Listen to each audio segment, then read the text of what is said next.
But if you're doing it in double half stitch, just put a pin in the start position there,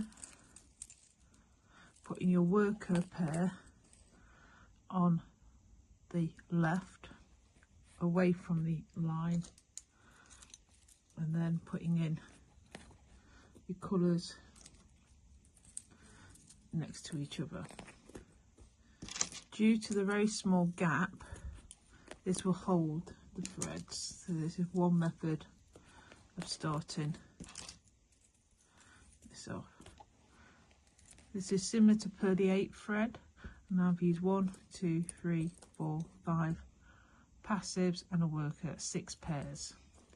Place a twist right over left in each one,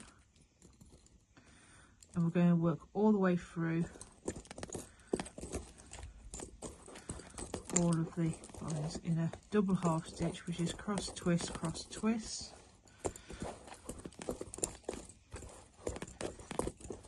And at the end with the worker, put an extra twist and put a pin of the workers behind.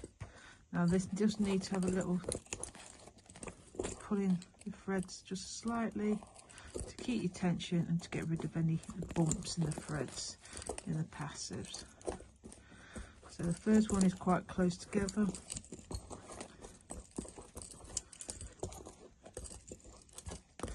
This is method 1 of starting it.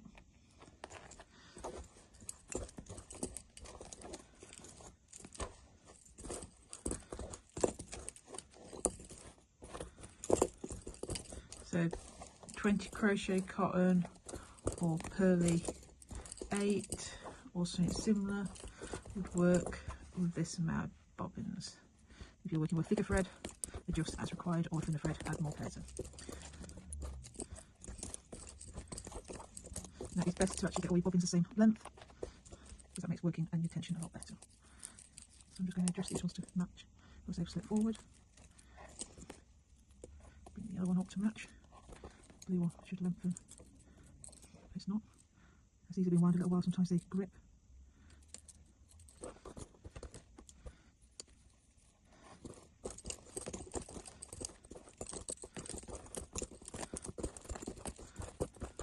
So the best thing to do is when you're putting the pin in, when it's getting wider, is making sure you pull your passive and your worker around that pin to sort of give it a cuddle. And this will sort of, if you've got a middle pair, sort of aim that down the middle when tensioning, because the extra twists in them gives them somewhere to hold and grip to.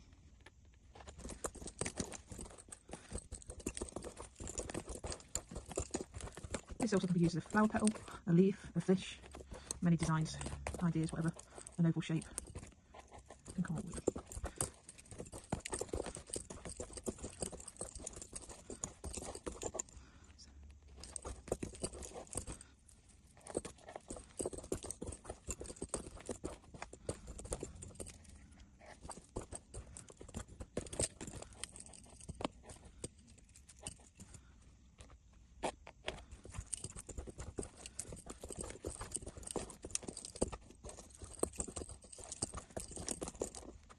As you can see, it's not a large project.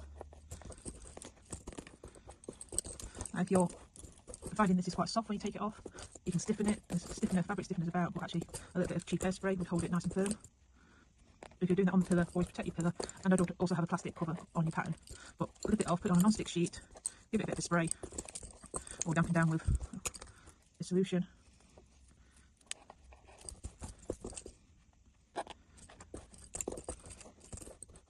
See how you get the bubbles in the thread here. I just give it a little pull and that straightens them out, improves your tension. Right.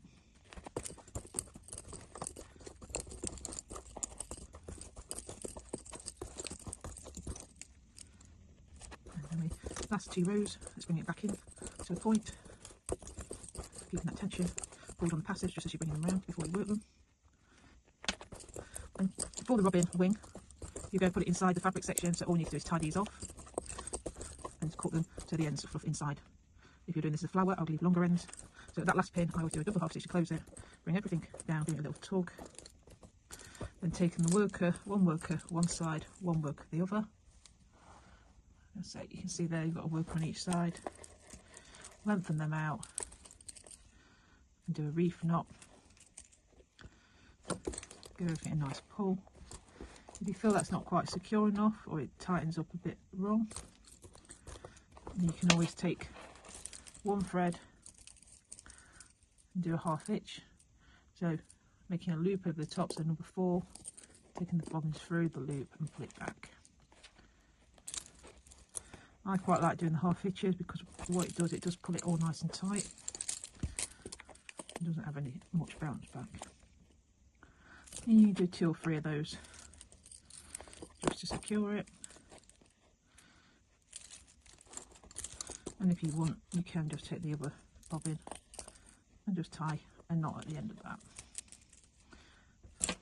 All those down and grab your scissors. And depending on how long you want your ends, but if you're doing in the robin, you won't want them long, so I'm cutting these a little bit longer than I need them. And you know, always best to keep that as a little rest on your pillow, and then take it off and you're done.